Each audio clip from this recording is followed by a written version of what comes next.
Boa noite, irmãos. Bom estar com o povo bonito da Igreja Batista Boa Vista. Sou muito grato a Deus pela oportunidade de estar com os irmãos mais uma vez e agradeço a consideração que os irmãos sempre demonstraram e demonstram com a gente. Expresso aqui minha gratidão ao pastor Alonso pelo convite, pastor Manuel pela confiança, e Deus, por sua misericórdia, nos ajude a ser útil para o seu povo nessa noite.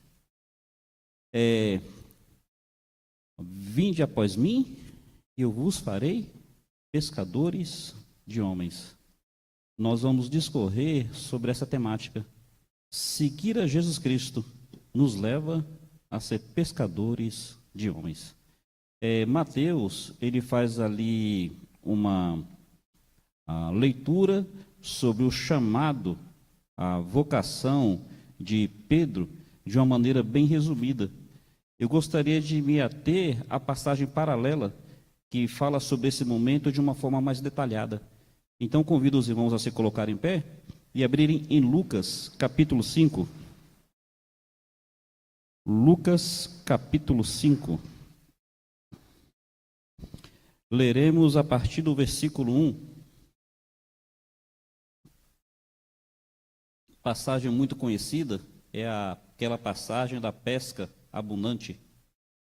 Então, Lucas capítulo 5, a partir do versículo 1, diz assim: Aconteceu que, apertando a multidão para ouvir a palavra de Deus, estava ele junto ao lago de Genezaré. Viu estar 2 barcos junto à praia do lago, e os pescadores, havendo descido deles, estavam lavando as redes. Entrando num dos barcos, que era o de Simão, pediu-lhe que o afastasse um pouco da terra. Assentando-se, ensinava do barco a multidão. Quando acabou de falar, disse a Simão: Faze-te ao mar alto, lançai as vossas redes para pescar. Respondendo Simão, disse-lhe: Mestre, havendo trabalhado toda a noite, nada apanhamos, mas sobre a tua palavra lançarei a rede. Fazendo assim, colheram uma grande quantidade de peixes e rompiam-se-lhe as redes. Fizeram sinal aos companheiros que estavam no outro barco, para que os fossem ajudar. Foram e encheram ambos os barcos, de maneira que quase iam a pique. Vendo isso, Simão Pedro prostrou-se aos pés de Jesus, dizendo: Senhor, ausenta-te de mim, que sou homem pecador. Pois que o espanto se apoderara dele e de todos os que com ele estavam, por causa da pesca de peixes que haviam feito. Só pulando um pouco, verso 10. De igual modo também Tiago e João, filhos de Zebedeu, que eram companheiros de Simão. Disse-lhe Jesus a Simão: Não temas, de agora em diante serás pescador de homens. Não feche a sua Bíblia? Pode aí se sentar. Meus irmãos, já ouviram a expressão compra casada? Já ouviram essa expressão? Compra casada? Pelo Código de Defesa do Consumidor, compra casada é crime. O que seria uma compra casada? Você vai, por exemplo, no banco e você vai fazer um empréstimo. Aí o gerente, junto com o empréstimo, quer que você faça um consórcio. E aí ele coloca o consórcio vinculado ao empréstimo. O que é isso? É uma compra casada. Por lei, é crime. Tem ninguém que trabalha em banco aqui não, né? Você vai comprar um terreno, você vai comprar um lote numa zona rural. Aí, ao comprar o lote, as pessoas querem que automaticamente você se vincule a um tipo de condomínio. Isso é compra casada. Por lei, é crime. Mas por que eu estou falando isso? É que aqui nós temos uma compra casada, que não é crime, é bênção. Essa narrativa parece que fala ao mesmo tempo da conversão e da vocação de Pedro. Parece que fala ao mesmo tempo da conversão e da vocação de André, irmão de Pedro. E parece que ao mesmo tempo fala da conversão e da vocação de João e Tiago, primos e sócios de Pedro e André. O que eu gostaria de começar trazendo a título de informação? Meus irmãos, quando nós cremos em Jesus Cristo, nós entramos numa compra casada, que não é crime, é bênção.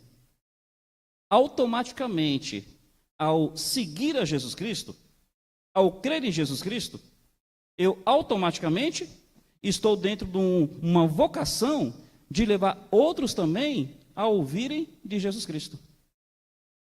Nós temos uma coisa que é um chamado específico. Então, Pedro, André, Tiago, João, tiveram um chamado específico ali para serem apóstolos. Algumas pessoas vão ter um chamado específico para ser pastor, ou para ser missionário, ou para exercer um ministério de tempo integral, conforme o Senhor direcionar. Mas ainda que nem todos tenham um chamado específico, todo crente tem um chamado geral.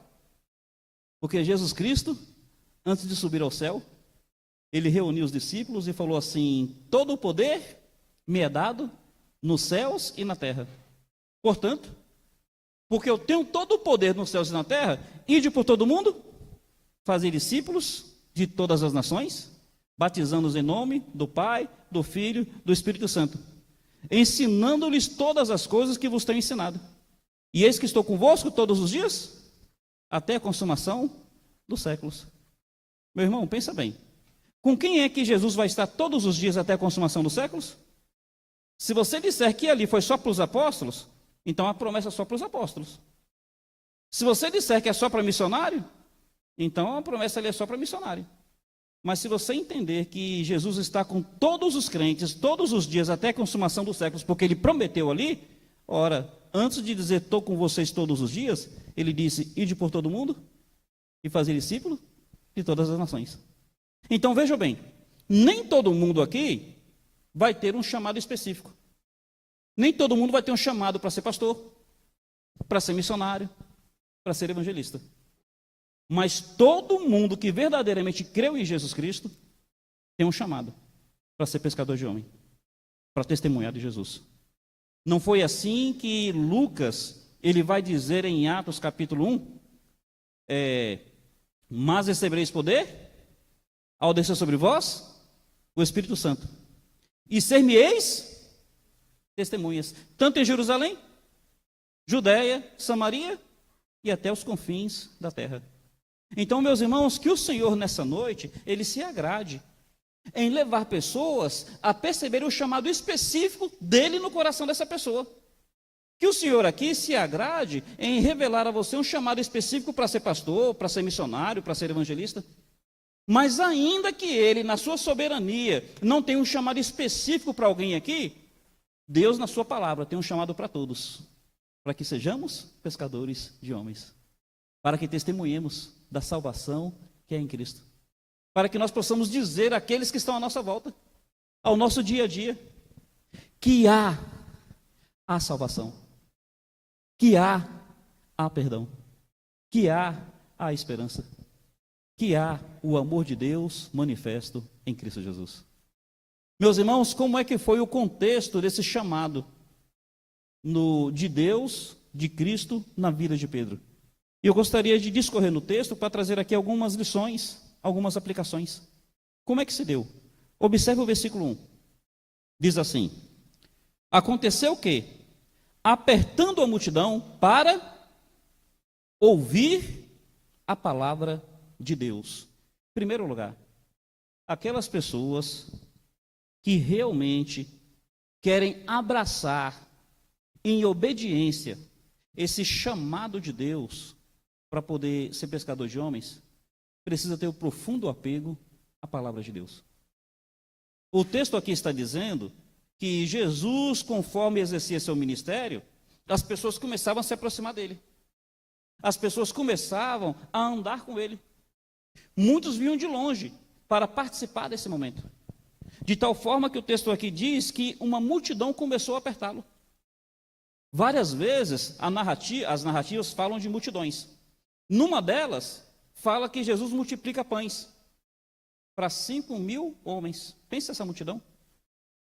E veja, nós sabemos, ou a maior parte sabe, que naquela época a cultura judaica não contava as mulheres nem as crianças. Concordam? Acho que todo mundo sabe dessa informação. Não era machismo. ainda que as pessoas queiram achar que era algum tipo de machismo. É porque os judeus, eles só contavam as pessoas que estavam aptas a irem para a guerra. Então não era por discriminar a mulher e a criança. Era para proteger a mulher e a criança. Olha, nós não vamos contar você porque você não está apto a ir para a guerra. Então contava aquelas pessoas que estavam aptas para irem para a guerra. Eram as pessoas que tinham a partir de 20 anos. Então quando fala 5.000 homens, parece que era 5.000 que estavam aptos a ir para a guerra. Pelos censos demográficos, os homens, eles são cerca de 1/4 da população. Pelo censo demográfico. Então os homens são 1/4 da população. Se for contar o todo, aí você pegaria 5.000 e multiplicaria por 4. 5 multiplicado por 4 dá 20. Então talvez, quando fala 5.000 homens, deveria ter ali 10.000 pessoas, 12.000 pessoas, quem sabe até 20.000 pessoas. Qual é o ponto que eu gostaria de colocar? Havia uma multidão em torno de Jesus. Mas essa multidão estava ali com um objetivo específico. Já foi dito por alguém que na multidão que segue Jesus, tem aqueles que só seguem a multidão. Gostei da frase. Na multidão que segue Jesus, às vezes tem aqueles que só seguem a multidão. Muitas vezes havia pessoas em torno de Jesus que estavam ali apenas por curiosidade. Olha, surgiu uma pessoa aí que ela bate de frente com a liderança religiosa e política da nossa nação. Vamos ver quem é esse agitador? Ora, tinha pessoas que estariam ali apenas por curiosidade. Outros, olha, tem alguém aí que, rapaz, ele faz maravilhas. Disseram que ele cura cegos, enfermos, aleijados. Vamos ver se a gente consegue ver uma proeza dessas? Tinha pessoas que estavam ali apenas por uma questão de curiosidade. Olha, disseram que ele multiplica pão. Eu estou até agora sem comer nada. Vamos lá ver se a gente come uma banda de pão? Então, muitas vezes havia pessoas que seguiam Jesus apenas por motivos secundários. Mas nessa narrativa, onde Jesus vai vocacionar pessoas para serem pescadores de homens, a narrativa começa informando que a multidão ali estava em torno de Jesus com um objetivo bem claro. Qual era? Apertava Jesus para ouvir a palavra de Deus. Meus irmãos, em primeiro lugar, nós precisamos ter devoção para com a palavra de Deus. Ninguém dá o que não tem. Como é que eu posso pescar pessoas para Jesus se eu estiver vazio das palavras de Jesus? Como é que eu posso pescar pessoas para Jesus se eu estiver vazio dos ensinos de Jesus, do conhecimento de Jesus? Em primeiro lugar, precisa haver devoção. Tem uma história que eu gosto dela. Possivelmente vocês já ouviram. Me permitam repetir? Conta-se que um pastor estava de férias, e esse pastor de férias, ele viajando, ele foi num domingo numa igreja. Não conhecia ninguém da igreja, ninguém da igreja conhecia. Aí ele viu um menino, e o pastor parece que ele era brincalhão. Eu sou assim, eu gosto de brincar com todo mundo. Aí o pastor chegou no menino, tinha uns 10 anos, e falou: menino, quem foi que derrubou a muralha de Jericó? O menino arregalou os olhos. Não fui eu não, tio. Pastor, o quê? Não, tio, não fui eu não, eu juro, não fui eu não.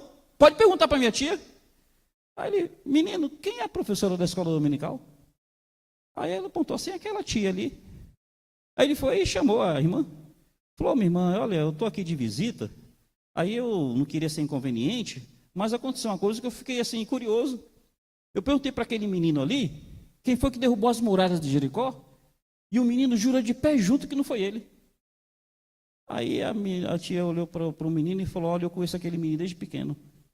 Aquele menino é Peralta. Aquele menino é Sapeca. O menino é danado. Mas ele não mente não, se ele disse que não foi.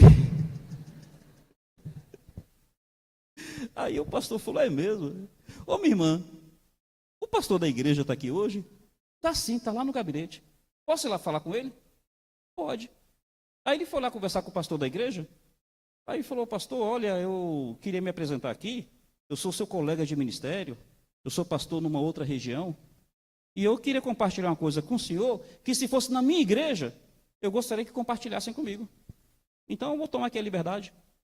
Aí o pastor da igreja falou, pois não, colega, pode falar. Aí ele explicou. Tinha um menino aqui, perguntei para ele quem foi que derrubou a muralha de Jericó.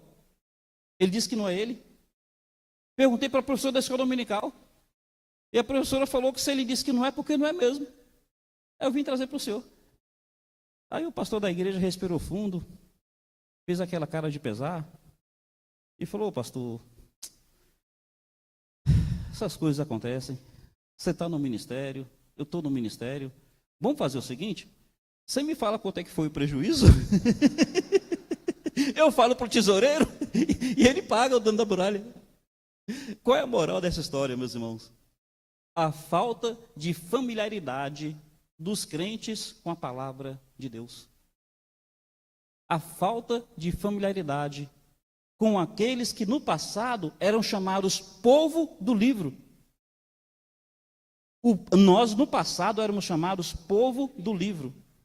Eu não tive o privilégio de crescer em contato com o evangélico, que na época a gente chamava de crente.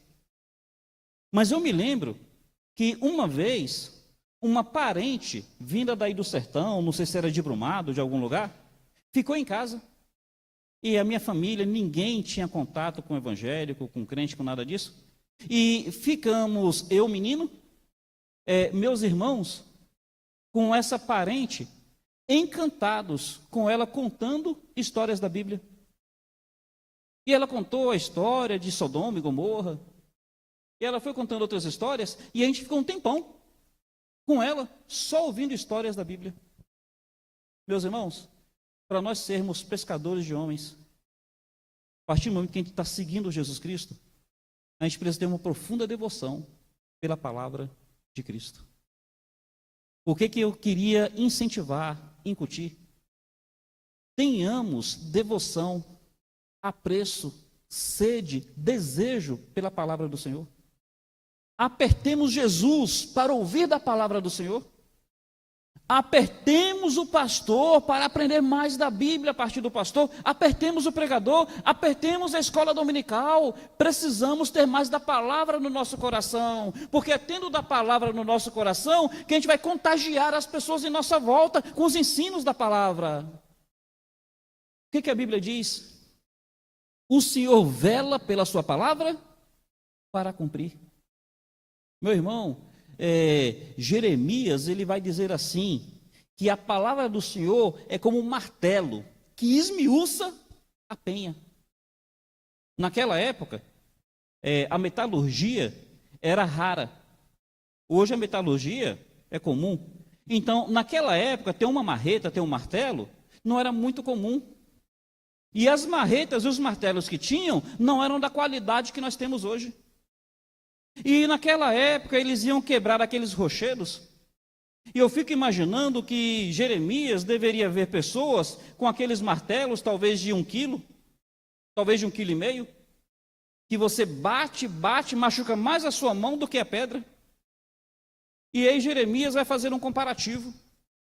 Olha, a palavra de Deus é um martelo, que pedreiro nenhum nunca usou. É um martelo que não é só que faz a rachadura, não. Esmiuça a penha. Não existe coração duro que a palavra do Senhor não possa quebrar.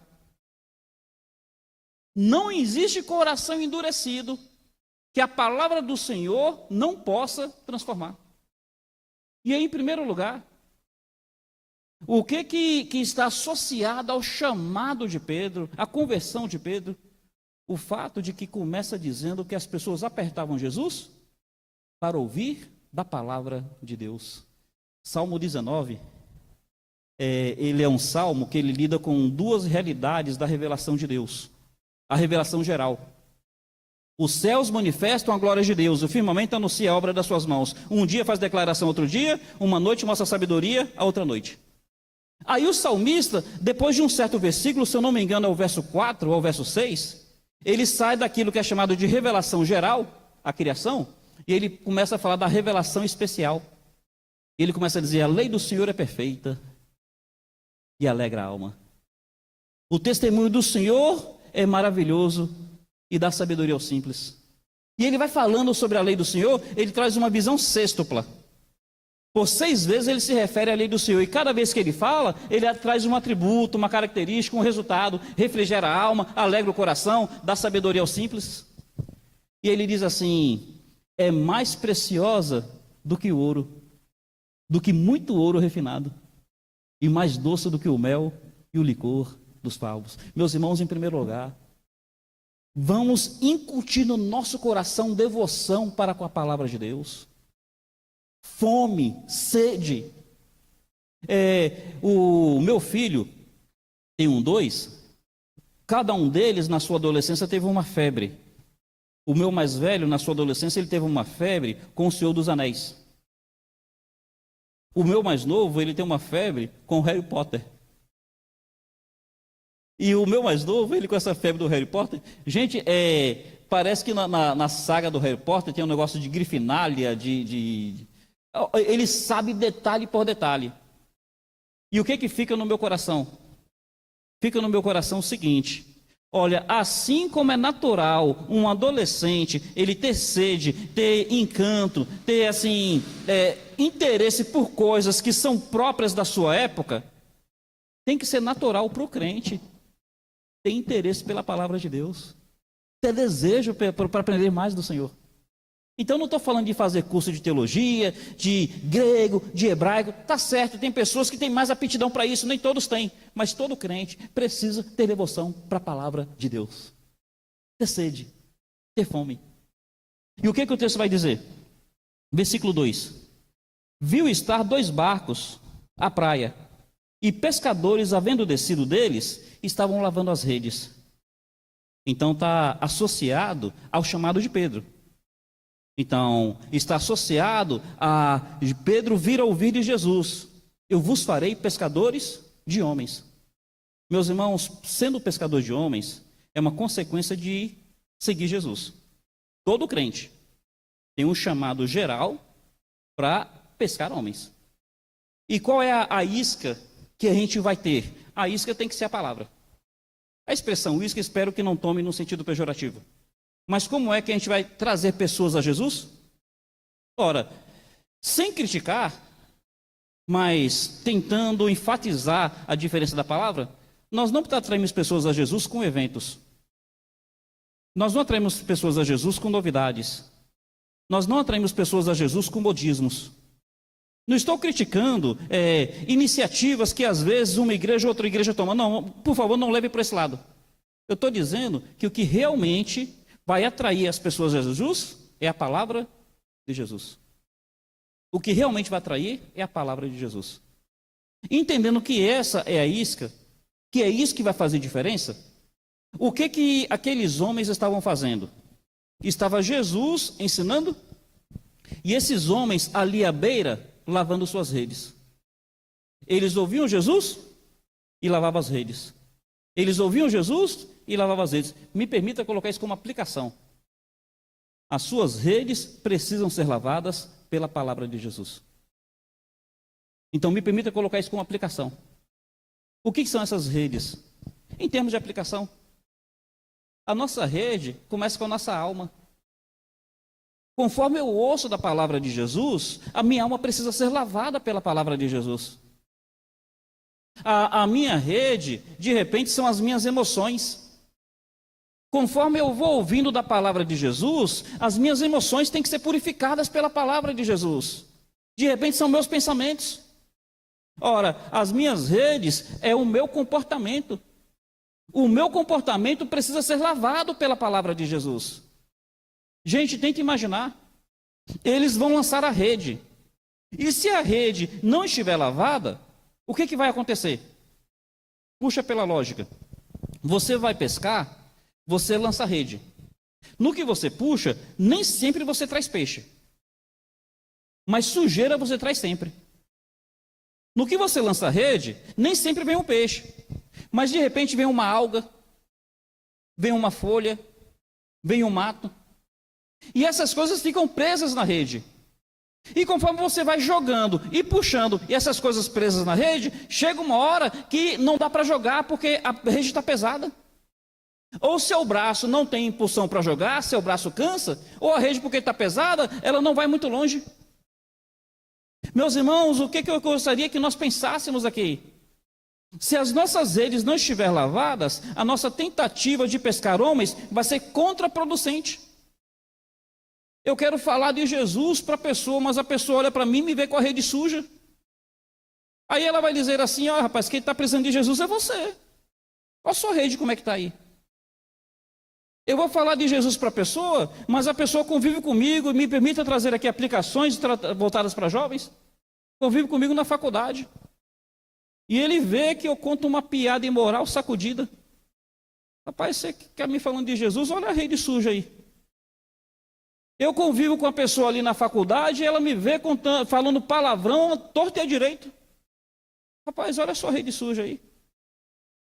De repente, eu estou ali na faculdade e o meu lado assim emocional não é muito bem resolvido. Olha eu ficando com uma moça aqui, a moça ficando com um rapaz ali, e depois quer pescar homens. Os outros vão olhar e falar: rapaz, olha a rede suja aí.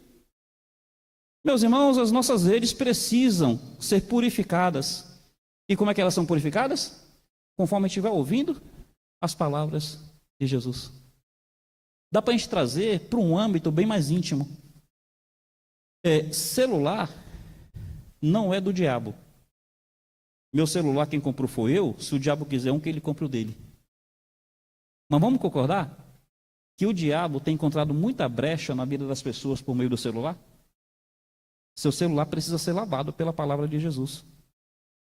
Pornografia, imoralidade. Como é que é a expressão? Contatinhos. Tem rapaz aí que é cheio de contatinho, né? As moças não são de fazer isso. Meus irmãos, precisamos ter as nossas redes lavadas pela palavra de Jesus. Ser pescador de homens é uma vocação que, no momento que a gente crê em Cristo, é uma compra casada. Nós já temos esse privilégio, nós já temos essa responsabilidade. Mas assim como para crer em Cristo eu precisei crer pela palavra, assim como para ser purificado por Jesus Cristo eu fui purificado pela sua palavra, seu sangue e sua palavra, sem diminuir o sangue. Também, para que eu possa levar pessoas a Jesus, atrair pessoas a Jesus, tem que ser pela palavra. Mas aí, as redes precisam estar limpas. Eu queria enfatizar, aconteceu algo no seminário comigo, que eu achei pedagógico, achei didático, e eu sempre compartilho. Um dos institutos que eu estudei foi voltado a contexto transcultural. Índio, tribo. E na época era incutido em nós viver em região sem o conforto que nós temos aqui. Aí não tinha energia elétrica, não tinha água encanada. Como é que você fazia para lavar prato, cozinhar, comida? Você tinha que sair da sua casa, você ia num local um pouco distante, tinha uma caixa d'água lá em cima, aí você colocava o balde embaixo, abria a torneira, enchia o balde d'água, levava para casa. Aí você fazia aquilo que precisava. Aconteceu uma época que a gente ia buscar água, abria a torneira, não saía água. A gente subia na caixa, a caixa grande de uns 5.000 litros, cheia d'água. Na caixa tem água, mas na torneira não saía água. E aí a gente foi tentar resolver, era uma região de mata fechada, tinha muito animal silvestre. Aí tinha entrado uma mucura. Sabe o que é uma mucura? Tem outro nome, mas que sempre me foge outro nome. É um marsupial. É um tipo de gambá. Só não é o gambá que nós estamos associados, porque ele não cheirava mal. Não tinha aquele cheiro forte. Mas era um marsupial. Eu não sei como ele conseguiu entrar na caixa d'água. E na sucção, ele entrou pelo cano da caixa d'água. E ele ficou morto lá no cano. Tenta perceber o que aconteceu e como que isso é prático.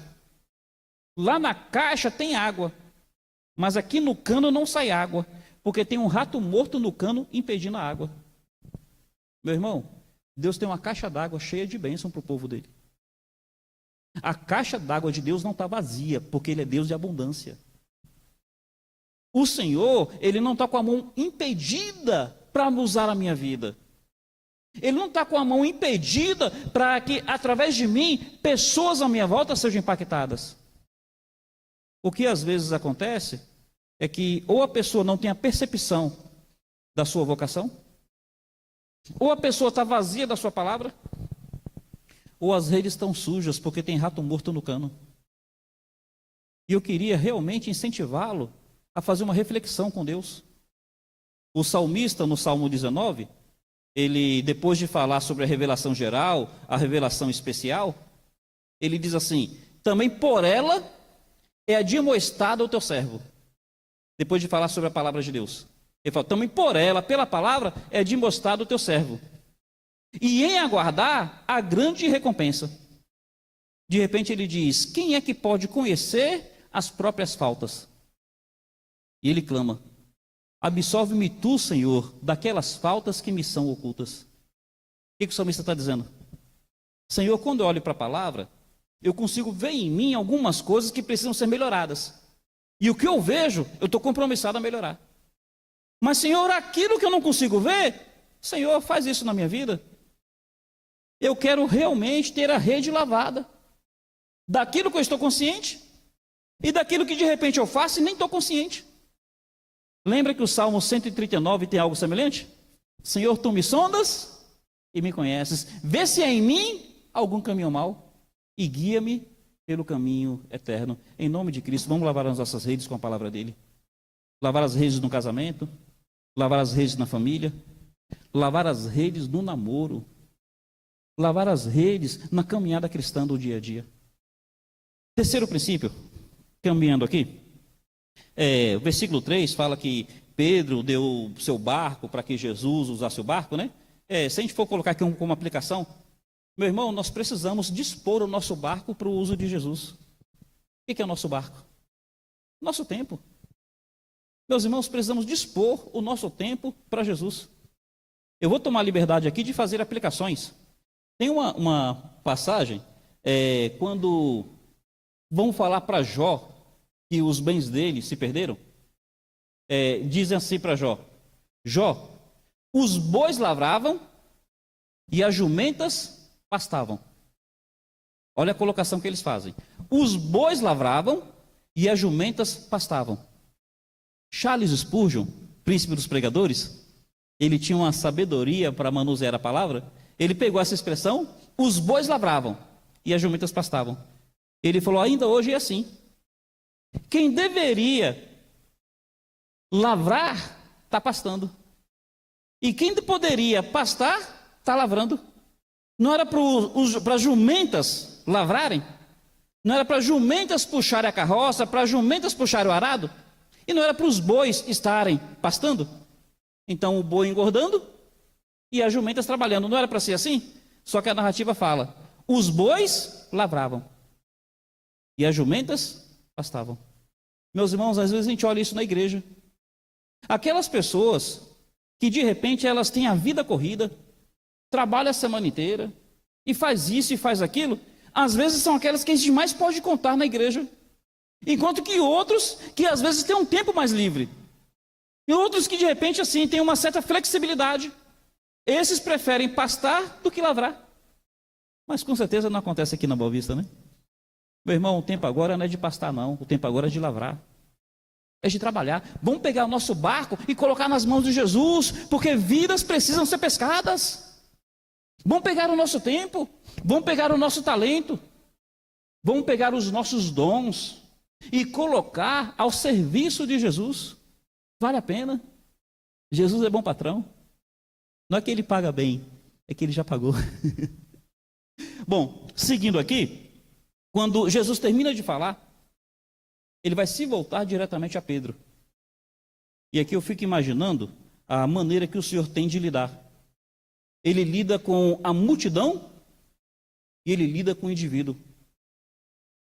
Primeiro ele fala à multidão, e aí depois ele se volta particular a Pedro. Meu irmão, tenha certeza disso.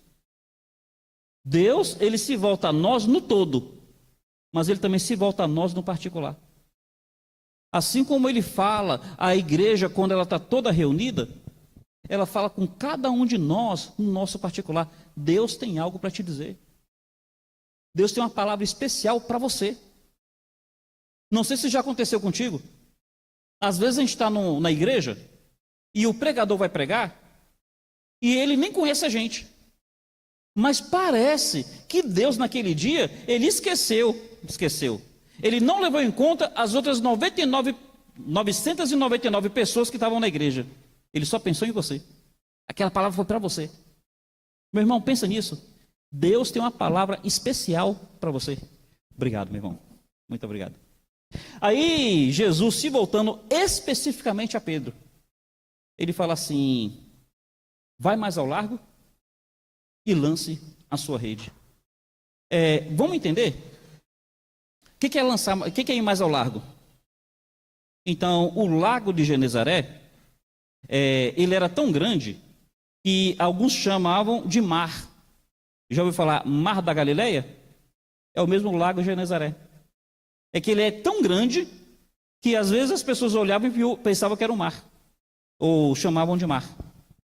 Aí, essa extensão tão grande de água, Jesus está falando assim: Pedro, você está lançando a rede aqui. Você acostumou a lançar a rede aqui. Aqui virou a sua zona de conforto. Você está lançando a rede numa coisa que é chamada lei de mínimo esforço. Concorda que nós gostamos dessa lei do mínimo esforço? Quanto é que você precisa para passar na prova? 6. Aí, já que você precisa 6, você não se esforça tanto pelo 10, porque 6 passa, né? É a lei do mínimo esforço. Nós fazemos isso com tudo, especialmente com a vida cristã. É a lei do mínimo esforço. Eu fui na igreja de manhã, para que ir de noite? Eu já vou de noite, para que ir de manhã? Não acontece conosco. Eu já vou no domingo de manhã, no domingo de noite, para que ir no culto de oração? Sem perceber, meus irmãos, a gente incute no nosso coração a lei do mínimo esforço. A gente racionaliza, a gente justifica, porque a nossa zona de conforto para nós é cômodo. Só que aí, Jesus está dizendo: Pedro, vai mais ao largo, sai da zona de conforto. Não é o peixe que tem que vir até você, é você que tem que ir até o peixe. Vai mais ao largo. Meus irmãos, uma coisa que a gente percebe na palavra de Deus: o Senhor soberano, Ele usa quem Ele quiser, do jeito que Ele quiser, na hora que Ele quiser. Mas Ele sendo soberano, podendo usar quem quiser, do jeito que quiser e na hora que quiser, parece que Ele só escolheu usar pessoas que têm compromisso. Vamos ver aqui uns 2 ou 3 exemplos rápidos? Já ouviu falar de Gideão? Gideão está lá em Juízes capítulo 6. Era uma época que os midianitas, eles na época da colheita, eles vinham como a areia do mar para roubar toda a colheita de Israel. Aí Gideão, o texto fala que ele estava malhando trigo no lagar. Por que isso tem que chamar atenção? Porque lagar é um lugar para pisar vinho, não é um lugar para malhar trigo. Lagar é um buraco numa pedra. O trigo é como se fosse o café. Você precisa de um lugar bem espaçoso para você espalhar o trigo. Por que Gideão malhava o trigo no lagar? O texto fala que era para pôr a salvo dos midianitas. E qual a lição que eu tiro para mim? Quem quer, dá jeito. Quem não quer, dá desculpa. Ele podia falar assim: rapaz, olha, já que os midianitas estão vindo aí, se eu for malhar o trigo, o pessoal vai roubar. Ele podia dizer: olha, se eu for malhar trigo no lagar, eu vou ter muito trabalho e pouco resultado, vai ser contraproducente, então é melhor não malhar trigo. Mas ele entendia o seguinte: com midianita ou sem midianita, com muito trabalho ou com pouco trabalho, eu tenho mulher para sustentar, eu tenho um filho para dar comida, eu preciso malhar meu trigo. Percebe o compromisso? Quem quer, dá jeito, quem não quer, dá desculpa. Por que eu não venho para a escola dominical? Olha, meu irmão, na maior parte das vezes não é por razão, não, é por desculpa mesmo. Por que de repente eu não me envolvo mais? Na maior parte das vezes, não tem desculpa não, não tem razão não, só tem desculpa. Davi, Samuel vai na casa de Jessé, e Deus falou assim, olha, manda Jessé juntar os filhos todos, porque um deles vai ser rei. Aí Samuel fala, Jessé, junta os filhos todos, e Jessé falou, juntei. Tá bom, vem o primeiro, não é esse. Vem o segundo, não é esse. Vem 7, não era nenhum deles. Aí Samuel falou, Jessé, não tem mais nenhum filho? Aí já fala, não, peraí, tem um ainda. E cadê ele? Está lá cuidando das ovelhas. Meus irmãos, tinham 7 pessoas aqui para jantar, porque era um banquete, né? E tinha um lá cuidando de ovelha. Quem foi que Deus chamou? Porque Deus trabalha com pessoas compromissadas. Nem que seja no lagar, vá malhar o trigo. Ainda que outros estejam sentados para jantar, vá cuidar de ovelha. Vá mais ao largo e lança a sua rede. Deus vai honrar o seu esforço. Deus vai honrar o seu compromisso. Deus vai honrar o seu trabalho. Meus irmãos, no casamento, eu preciso me esforçar para ser um marido melhor. A esposa precisa se esforçar para ser uma esposa melhor. Na família, eu tenho que me esforçar para ser um filho melhor, para ser um irmão melhor, para ser um pai melhor. E se houver uma família, um casamento sem esforço, vai ser um casamento e uma família aos trancos e barrancos. Vida cristã precisa ter esforço, precisa ter busca, precisa ter sede, precisa ter compromisso. Eu ia falar, precisa ter engajamento, mas eu sou muito político hoje, né? Meus irmãos, salvação de vidas. Vai mais ao largo. Eu queria te fazer um desafio aqui. Pensa numa pessoa que você gostaria de falar de Cristo para ela. Assume o compromisso de orar. Assume o compromisso de orar e comece a clamar a Deus por uma oportunidade. E em oração, buscando essa oportunidade, comece a se aproximar da pessoa. Você está intencional, mas ela não sabe ainda qual é a sua intenção. Em algum momento, começa a orar assim, Deus, eu quero chamar essa pessoa para ir na igreja, eu quero dar um folheto, eu quero ter algum... Meu irmão, assume o compromisso, vai mais ao largo. Não espera o peixe vir até você. É você que tem que ir até o peixe. Qual é a resposta de Pedro, que é tão conhecida? Pedro fala assim, Senhor, eu tentei a noite inteira. Tentei a noite inteira e não peguei nada. Mas sob a tua palavra, eu lançarei a rede. Meus irmãos, tem algumas coisas aqui para a gente refletir. Lembra que Pedro passou a manhã inteira lavando as redes, ouvindo as palavras de Jesus? Agora ele está dizendo assim, diante de tudo que eu ouvi agora de manhã, não, eu não posso ser incrédulo. Diante de tudo que eu ouvir agora de manhã, eu não posso deixar ter entrado no ouvido e saído no outro. Senhor, as tuas palavras, elas realmente mexeram comigo. Eu estou disposto a ir além pelas tuas palavras. Meus irmãos, Pedro, ele era pescador por profissão. Era Pedro, Tiago, João e André. Eles tinham até um tipo de companhia pesqueira, porque eles eram sócios. Se Pedro olhasse para Jesus e visse apenas um homem, ele ia dizer assim, Senhor, todo o respeito, o senhor de profissão, o senhor é carpinteiro, o senhor conhece de madeira, o senhor conhece de porta, de janela, o senhor conhece de banco. De profissão, quem é pescador sou eu, e a minha experiência me mostra que hoje o mar não está para peixe. Humanamente ele não poderia falar isso, mas ele passou a manhã inteira ouvindo Jesus Cristo. Ele olhou para Jesus e falou, não, Senhor, as tuas palavras, elas fazem diferença. E é pela tua palavra que eu lançarei a rede. Meu irmão, o que vai trazer êxito a nós como pescadores de homens, é realmente a convicção, é a certeza, é o passo de fé de que a autoridade de Jesus e a palavra dele vai honrar a minha iniciativa.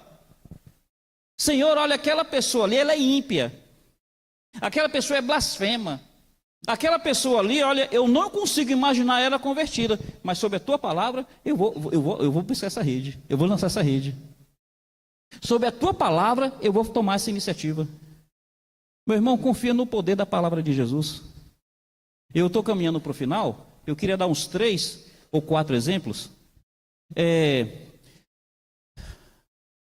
Precisamos conhecer os servos de Deus ao longo da história. E eu queria te incentivar a ler sobre um homem chamado Adoniran Judson. Entra na internet, dá uma lida rápida. Eu creio que você vai ficar tão desafiado que você vai querer ler a biografia dele. Entre tantos missionários, desses últimos 300 anos, Adoniran Judson foi o missionário que mais passou perrengue, sem menosprezar a luta dos outros. Adoniran Judson foi o missionário que mais passou perrengue. Ele foi missionário na antiga Mianmar, na antiga Birmânia, que hoje chama Mianmar. Então, hoje o país chama Mianmar, na época chamava Birmânia. E na época havia xenofobia. Devido à Inglaterra estar tendo sua expansão imperial, alguns países tinham horror a estrangeiro. A China e na antiga Birmânia, que hoje é Mianmar. Até hoje, a Mianmar é tão fechada para o evangelho que quando tem uma catástrofe natural, eles não aceitam ajuda humanitária internacional. Porque eles não querem que nessa ajuda humanitária vá missionários no meio. Adoniran Judson, ele foi ser missionário lá e ele era muito perseguido. Meus irmãos, ele passou anos preso, a esposa grávida.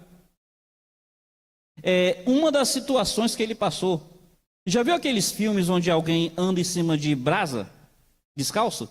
Queimaram os pés dele com brasa. Queimaram. Esse homem passou perrengue. E o que é importante que eu gostaria de salientar aqui?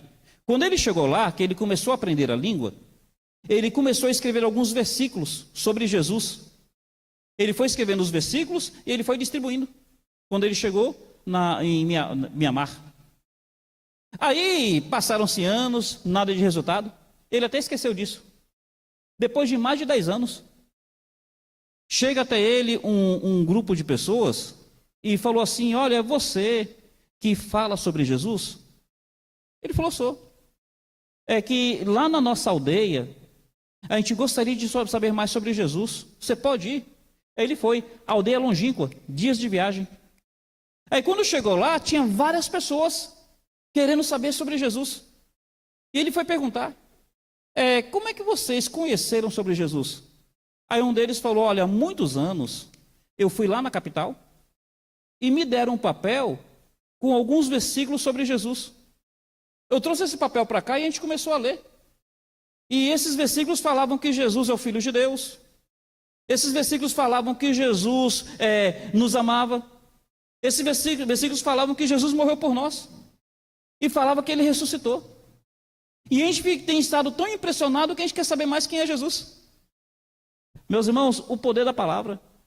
Anos antes, ele escreveu esses versos, distribuiu.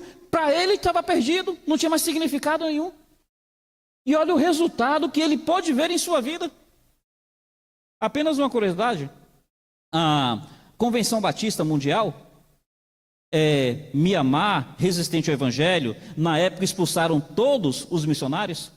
A Convenção Batista Mundial imaginava que Mianmar era um país sem presença cristã. Até que descobriram que havia igrejas lá em Mianmar. E aí eles foram fazer a pesquisa de onde vieram essas igrejas, da época de Adoniran Judson. O poder da palavra, meu irmão. Sob a tua palavra, eu lançarei a rede.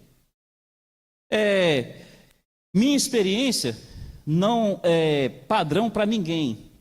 Eu estou vendo que eu estou exagerando aqui no horário. Mais 5 minutos eu encerro. Minha experiência não tem que ser padrão para ninguém. Mas comigo aconteceu algo que é significativo.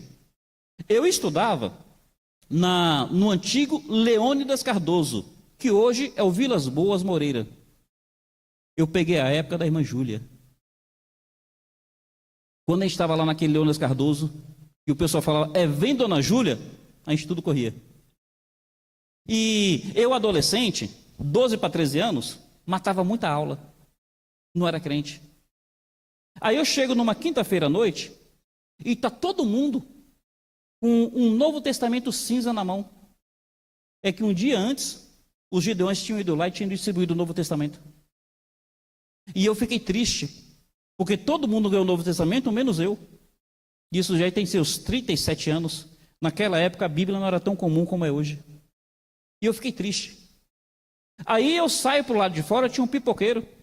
Eu comprei um saco de pipoca e ele me deu como guardanapo uma folha do Novo Testamento. Ele era blasfemo. Ele pegou o Novo Testamento, arrancou as folhas e ficou dando como guardanapo. E eu fiquei chateado porque pipoqueiro não valorizou e eu queria o Novo Testamento e não ganhei. Mas meu irmão que estudava na escola, quando eu cheguei em casa, ele tinha um Novo Testamento. E eu tomei posse. Peguei o Novo Testamento e eu ficava lendo.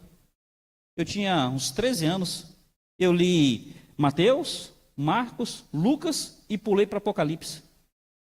Eu ficava naquele cemitério da saudade, na capela, lendo o Novo Testamento e vendo sobre o inferno. Eu ficava, Deus, não deixa eu morrer para o inferno.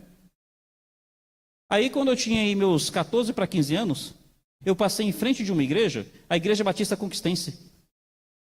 E tinha umas meninas, e eu era rapazote, tinha um cabelo grande, as meninas elas tomavam boca comigo. E por causa das meninas, porque as meninas foram simpáticas, eu entrei na igreja. Aconteceu de uma coincidência, que foi no dia que o pastor lá tomou posse. Meu primeiro encontro com uma igreja evangélica, e o primeiro momento do pastor na igreja, ele não conhecia o pessoal. Ele chamou os adolescentes à parte, e eu fui junto. E aí ele começou a perguntar o nome dos adolescentes. Aí quando ele chegou até mim, ele falou assim, e qual é o nome do irmão? Eu falei, Ney. Ele falou, você é Ney? Eu falei, não. Qual é o nome do irmão? Ney. Ele falou, você é Ney? Eu falei, não. E qual é o nome do irmão? Eu falei, o meu irmão chama Ney. Eu nunca entrei numa igreja evangélica. Esse negócio de chamar os outros de irmão, nunca vi o cara mais gordo, como é que ele vai me chamar de irmão? Gente, tudo para mim era novo. O pastor pregou. Eu não entendi nada da mensagem. Se você me perguntar do que ele falou, eu não sei. Não lembro o verso. Mas no final, ele falou assim, olha, tem alguém aqui nessa noite que gostaria de receber Jesus como seu Salvador? Gente, eu não entendi nada da mensagem. Nada. Mas há tempos que eu vinha lendo aquele Novo Testamento, há tempos que eu via sobre o inferno, eu ficava falando assim, Deus, não deixa eu morrer para o inferno. Quando ele falou assim, você gostaria de receber Jesus? Eu levantei minha mão. Eu não sei se a minha conversão foi naquele dia. Não sei se foi antes. Não sei se foi depois com o discipulado do pastor. Mas eu sei que aquele Novo Testamento que os gideões distribuíram lá naquela escola, aquele Novo Testamento que eu não estava no dia para receber, aqueles Novos Testamentos que um pipoqueiro fez de guardanapo, produziu diferença na minha vida, porque a palavra do Senhor, ela traz uma pesca abundante. Creia nisso, meu irmão. Sobre a tua palavra, confie no poder da palavra. E sobre a palavra do Senhor, diga assim, eu vou ser pescador de homens. Como é que a passagem termina? Para eu poder tentar ser breve. Pedro, ele vê que tem muitos peixes. E então, ele faz sinal para o outro barco. Por que isso é importante? Lembra? Existe uma lei de mercado chamada oferta e procura. Se só você tem um produto, então a oferta é pouca e a procura é muita. Aí você pode colocar no produto o preço que você quiser. Concordam? Mas Pedro, ele poderia fazer uso dessa relação de oferta e procura e falar assim, só eu vou ter peixe, vou botar o preço no peixe que eu quiser. Só que Pedro entendeu que a bênção não chegou até ele para ficar apenas nele. Pedro entendeu que ele não é apenas o receptáculo da bênção, ele precisa ser o canal dessa bênção. Meu irmão, a salvação não chegou em você para ficar só em você, não. Você não foi salvo apenas para ir para o céu. Você foi salvo para se tornar instrumento para que outros também possam ir para o céu. E é assim que a gente vai entender Jesus Cristo falando assim, Pedro, você acha que o que eu tinha para fazer se resumiu nessa pesca? Você está falando assim, Senhor, retira-te de mim. Você acha que eu não tenho mais nada para fazer na sua vida? Não, Pedro, aí não foi nem a metade. Pedro, olha, a partir de agora, você vai ser pescador de homens. Meu irmão, tenha certeza disso. O Senhor já fez algo tremendo quando te salvou, louvado seja Ele, mas não se resumiu aí não.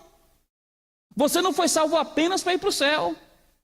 Você foi salvo também para se tornar um instrumento de Deus, para que outros conheçam essa salvação.